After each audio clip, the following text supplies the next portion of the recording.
What up, fam? We just pulled up to one of our deals in Bellingham, Massachusetts. This is a novation agreement for us. If you don't know what a novation is, I'm gonna get to that in a second. We're also gonna look at the work that's being done to this property. And by the end of this video, you're gonna know exactly how to do a novation agreement up here in New England. Let's go.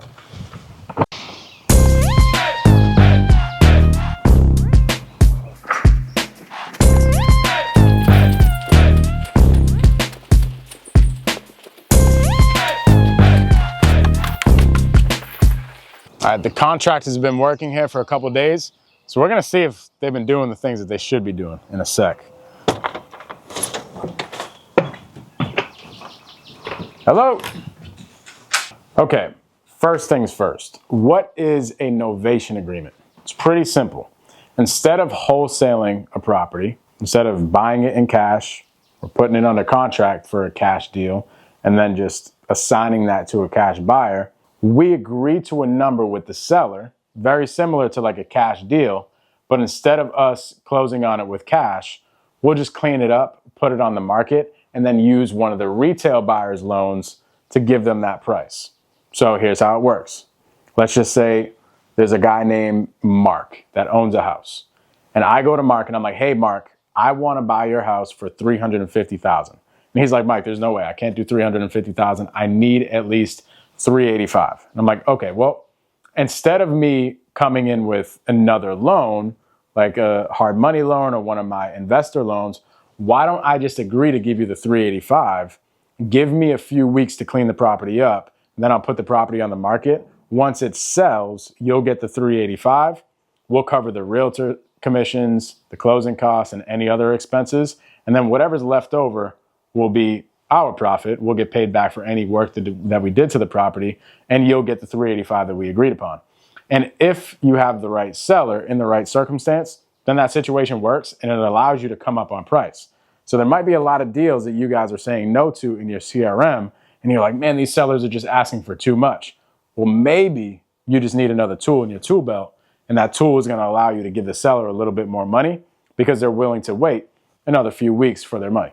So there are some people who do novations that like to do big renovations. I don't like to do that because novations are risky. You don't have control of the asset. You're not the owner. So if somebody ever wants to just not let you on the property or not let a realtor come walk one of their buyers in, you really can't say anything because you're not the owner. They could literally call the cops and tell you to get out. So I don't like doing novations if it's a big renovation. For me personally, if we're putting anything more than like $10,000 worth of work into the novation, then I'm probably going to say no to the deal. Unless we can just quickly clean the property up, maybe do some paint, light cosmetics, then we will do the novation agreement. And that's what we're doing here. So as you can see here, like the kitchen isn't terrible. It needs a little bit of cleanup, so we're gonna have the cleaner come here. And up to this point, the contractors have been here to a point and did some painting. So I'm gonna check that out in a second. I haven't been here yet, so I don't even know if they've done some good work. We're gonna check that out.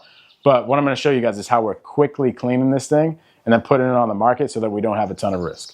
Let's go see what these contractors did. This is actually a bigger mess than it was when I first walked the property. So the cleaner is gonna have to come in here and do a great job, which they do. So what we'll do is we'll walk these properties with the contractor and say, hey, what do you think we could do to this property very bare minimally so that we could just clean it up and put it on the market. So I come up with a game plan with the contractor. Contractor's like, hey, Mike, I think what you should do here is paint the trim, which you'll see in a second, all the trim that he painted, paint the walls, and do some cosmetic work to the bathroom. If you do that, it'll be fine. The reason why he said that is because everything looks super outdated. The kitchen looked very outdated when we first walked it. The trim was that very old wood type of trim. I forget what colors the walls were, but I don't think they were a color that made sense. Or my painter just did some light touch-ups and stuff in order to do that. Kind of forget if I'm being honest. But really, we had about $5,000 to $6,000 worth of a budget in this deal. So I'm like, hey, you got $5,000 or $6,000 to make this property look as good and presentable as possible. What do you think the best items are to do that's going to sell the house? And we come up with a game plan. Once we come up with a game plan, he goes ahead and gets his guys in here, and we start the work. So in here, all this stuff will be cleaned out, by the way. So you guys saw the dumpster as we were walking up. We just got the dumpster delivered today. All that stuff is going to be thrown into the dumpster at some point. So that's another convenient thing for the seller. The seller's like, dude, I don't want anything to do with this property. I just want my price. This is a property that's been in the family. I don't have really any super emotional ties to it. I simply just want the price, and us and the family just want to get out of it and call it a day. So I'm like, okay, if I can get you the price, are you cool with me just cleaning stuff up for you and putting it on the market? He's like, yeah, dude, just get me the price, and I'm cool with that. So I'm like, all right, I'll facilitate everything. We'll put our money into it. We'll have our guys come do it. We'll communicate with them and coordinate all the things for the transaction, and it'll be super easy for you guys. You guys will just have pretty much the same exact type of experience as one of our sellers that we purchase a property in cash for. One of the great things, as I'm saying, is the cleanup. Cleanup isn't super fun for a big family. They're like, oh my gosh, I got to come here with all the cousins over the next weekend and go through all this stuff. And hey, we should keep this, we should keep that. The seller's like, listen, I don't want anything to do with that. I just want you to guys come to clean it up. I'll take all the stuff that I want out of here. There's bare minimal stuff that I want. Everything else you guys can just throw in the dumpster. So all the stuff that you see, that will be taken out. Like I said, we painted the trim, which makes it a little bit newer. Oh, another thing we did, which is pretty important, is we painted the doors. So we didn't even replace the doors. We just simply painted them white. If you replace each of these doors, probably, I don't know, maybe $500 to replace every single one of the doors. Instead of doing that, we just painted white. It looks brand new because they were in good shape. So we painted all the doors white. The walls were painting gray. I can't remember what color they were before. I don't think that they were gray, but we're definitely painting all the walls gray. And the contractor did some touch-ups, like any holes that were in the wall from whatever. Cat in the room. Okay, so the cat's in that room. There's actually a lot of stuff here. Oh my gosh, I didn't realize that. We're probably gonna need more than one dumpster. There is a ton of stuff in here. So this room is one of the reasons why I was like, this could be a great deal. This was an addition to the property that I wasn't really expecting before we came and did the seller appointment. I wasn't really expecting this big space. Nice vaulted ceilings. Granted, it's a little bit outdated, but we're just gonna leave that up to the buyer because the rest of the house is updated, and somebody can make this nice. Somebody paints the walls, takes up this carpet, puts some LVP down, and they make this a nice living room with a bedroom over there and a bathroom over there. This can be a nice extension to the house, or maybe even make this into part of the master bedroom. Who knows what they want to do? But this is a very nice open space that I think is going to be a good selling point. But like I was saying, I underestimated the amount of stuff that was in here. You saw that small dumpster? It was like 15 yards. We're probably going to need like 3 of those things to fill that. Or I'm just going to tell the guys, hey, make sure that you're breaking all this stuff down to try to squeeze everything in there. One of the major things that we were doing is the renovations to the bathroom. Now it says cat in the room, so I don't want to let the cat out. But I do want to show y'all what we're doing to the bathroom. And I got to check it out because I haven't seen what the guys have been doing up to this point.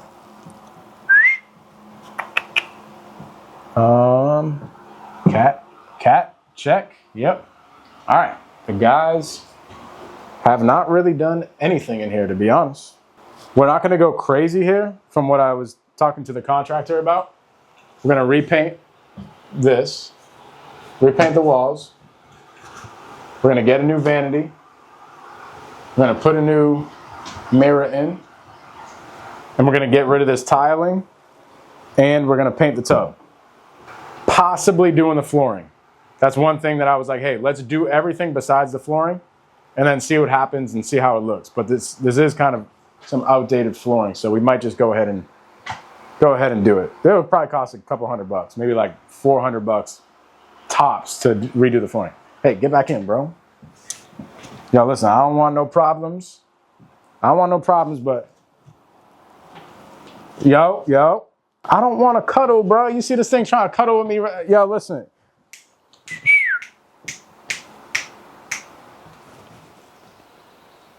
Yo, come on. I'm not here to cuddle, bro. Yeah, this how you get it. You want some food? Yo.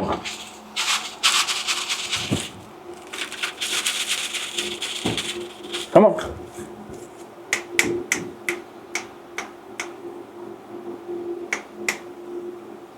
Oh yeah, right here. You want this thing right? Here, come rub up against this thing. Gosh, oh yeah. Got him. And then another big thing is just a very good deep clean. Like if you go in the bathroom, the kitchen right here, the floors, we're gonna keep this flooring right here, but we're just gonna clean it really, really good. Clean the cabinets, clean all the countertops, clean the sink, list this thing and call it a day. Yo. Yo, this is like the back in the day phone. It's like, hey, yo, where you at? It's like the chirp, chirp, chirp. I had the Nextel, bro. I had the yellow and black Nextel. Leave a comment if you had the yellow and black Nextel. If you had that specific, actually not the Nextel, I think it was Boost Mobile. If you had the Boost Mobile, you're a real one. All right, let's check the basement because there's a lot of stuff in the basement that I think we needed to do. Oh my gosh. There's a lot of stuff here, bro. What you think, Jai? We need a bigger dumpster? 1000%, bro. Oh my gosh. I definitely underestimated how much stuff was here. See, this is why the seller did not want to do this themselves, because look at all this stuff. This is a lot of stuff. The sellers are busy. Like the sellers aren't in like a super distressed situation. But they're busy. They're like, bro, I got my own life. I got a super busy day job. I got a family. I think they have kids. And they're like, dude, I want nothing to do with coming back to this house, cleaning up everything, being like, hey, should we keep this? Should we keep this? Like, bro, I just want to be done with it. So I'm like, yeah, I got you. We'll just do the partnership program, which let's get into what that is in a sec. You know what I'm going to do? We're going to draw this out here on this cardboard. That's what we're gonna do, because we're just gonna go ahead and throw this joint away. So let's look at this. So I'm gonna run you guys through what this deal would look like and how the whole transaction is actually gonna get done. So you have me here. You have the seller and the seller's family over here. Okay, the seller is selling it with a lot of his family. I go to the seller and I'm like, hey, seller, I can buy your property in cash for, I think my offer was $365, I believe, when I first walked it, in cash. We probably could have got maybe like a $10,000 assignment fee and sold it for $375. But he's like, nah, bro, your offer doesn't work. Me and my family want $400 or no deal. So I'm like, all right, let's see what we could do. Let me go back, crunch some numbers, and see what would happen. And I'm like, before I even went back and gave him this option, I said, hey, if I can come up to $400K, would you be okay with waiting maybe 2 months for the $400K rather than our traditional cash sale, which happens typically in about 3 weeks? He's like, bro, I'm good. I don't care if this thing doesn't trade until the end of the summer. I just want the $400K, and I don't really want to do any work. So I'm like, all right, perfect. Let me see if I can do that. So I go back, crunch some numbers, and $400K looks good. I'm like, hey, listen, if we can agree to $400K and I put $5,000 to $7,000, which I think we're going to be more towards this, leaning towards the 7 now that I'm looking at all this stuff here. I underestimated how much stuff was here. Right now we're all in, including what the contractor's about to do to the bathroom, somewhere between $4,000 and $5,000, including the dumpster. So I think between the hours that it's going to take for man hours to clean this stuff up and the extra dumpsters, I think we're probably going to be more towards the 7K. Plus we have to do a deep cleaning too. So we're probably going to be all in like 7K.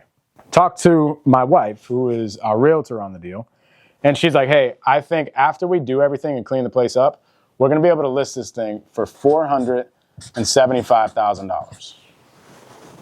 So let's break the numbers down. These are just, you know what, this is actually bad luck to do, but I'm going to do it for y'all. I usually never talk about deals or do a video on a deal until we actually close. Because if you've been in real estate long enough, you know that stuff doesn't always work out the way that you think that it's going to work out, or on the timeline, or whatever the case is. It's never a done deal until you get your money, until that money goes in your account and you get the email from the attorney that says we're on record. Until that happens, it's not a done deal yet, I should say. So I'm doing this for y'all. I hope y'all know that. So $475 is what we're going to sell this property for, okay? What we're going to do is we're going to factor in $475 times 5%, because that's what we're going to pay the realtors. We're going to factor in let's just call it 24 grand to round. Now, you analytical people that are like super OD about numbers, I'm just going to round it up, okay? I hope that's okay with y'all. So agents are going to cost around $24,000. Okay? Out of this 475, we have to subtract 24. That leaves us with 451. Okay? Also out of this, we're going to have closing costs. I would say on a traditional transaction, the closing costs are going to be somewhere around like 3 grand maybe. So call it 3 grand. Okay, now we're at 448. Also, we have to give the seller their money, which is 400. That leaves 48 grand. Also, we got to pay the contractors. And actually, we're not even using any of our own money for this. We went out and we raised the capital for this.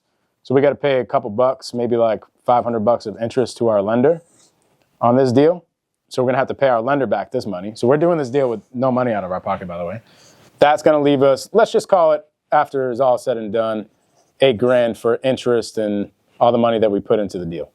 That leaves us with $40,000. So it looks like if we sell this property at $475, like we're hoping to, we'll walk away with $40,000, which is better than 10 grand. It took maybe 3 or 4 months to do so, but we were just going to walk away from the deal anyway because the seller wasn't going to accept our price at $365. So it's a win-win for everybody. The seller ends up getting another $35,000 on top of our original offer. They don't have to do any work. They can just sit back, relax, and hang out at the beach all summer, and we'll take care of the entire sale. And we'll end up making about 4 times more than we anticipated anyway. And then in a very worst case scenario, let's just say it only sells for $450. Well, what's that? $25,000 less? That would be, maybe we make like $15,000 on the deal, which is still more than we would have made wholesaling it as a traditional cash deal, which we wouldn't have got anyway. So win-win situation, in my opinion, on all ends. Now you're probably like, Mike, how does this, like all the numbers and stuff are cool, but how does this actually work? Like, how does the transaction get done and how do you get paid? Well, here it is. We come to an agreement with the seller. I'm just going to call this the novation contract. Okay? We come to an agreement for the novation contract. This novation contract allows us to change the terms of this agreement and change the people that are involved in this agreement. So we do the work. Okay? Work gets done. And then we put it on the MLS. And then another retail buyer comes in and says, hey, I will give you the $475. So we're like, okay, cool. Let's change this agreement into that $475. And that's what we end up doing. So we go over to this person submits an offer of $475. We actually have the seller accept this $475. Both of them sign off on the offer. And this is how it happens specifically in Massachusetts, because the way Massachusetts does their deals on market, you got to go offer to purchase and then P&S. So the way we get paid on this specific deal is in the additional terms in the purchase and sale, we put some language in there that states that we need to be paid out the specific amount that we need to be paid out in order to release our interest that we have in this contract right here. And that's how the deal gets done. I might have went through that a little bit fast. If you're like, dude, I missed it. I would love to go over this in depth at wholesalewithmike.com, where we do a monthly Zoom every month, and we just simply hang out. Especially for you people doing deals up here in New England. I love talking to people, sellers. You can put me on an appointment. I don't even have to be a part of the deal. I just want to hang out and do business with people and help you guys do more deals. Because a lot of people here in Massachusetts specifically think that it's hard to wholesale and hard to do these deals up here because they're like, the price points are too high. People don't have a lot of pain. I'm telling you, there's deals out here. Don't let people on YouTube tell you that you can't do deals out here. You should be doing deals that are in a better state, that are better with tenant laws and all that. No, you can do deals up here. And I want to do deals with you. So go to wholesalewithmike.com so we can hang out on those Zooms. I'll catch y'all later. Peace.